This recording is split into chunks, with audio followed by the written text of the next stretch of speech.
the stock market's going to advance over time. American businesses are going to be worth more money. Now, dollars are going to be worth less, so that money won't buy you quite as much. But you're going to be a lot better off owning productive assets over the next 50 years than you will be owning pieces of paper, or I might throw in bitcoins. I've been meaning to ask you your opinion on Bitcoin. What do you think of it? It's not a currency. I mean, it does not meet the test of a currency. I wouldn't be surprised if it's not around in 10 or 20 years. Why does it not meet the definition of a currency? Well, because people say, well, I'll sell you goods in bitcoins, but they change the price of those every time the price of the dollar changes in relation to the bitcoin. They're pricing off the dollar.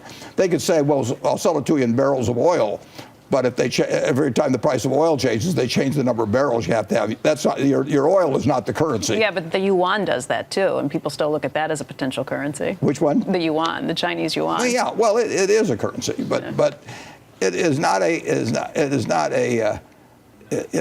a durable means of exchange. It's not a store of value.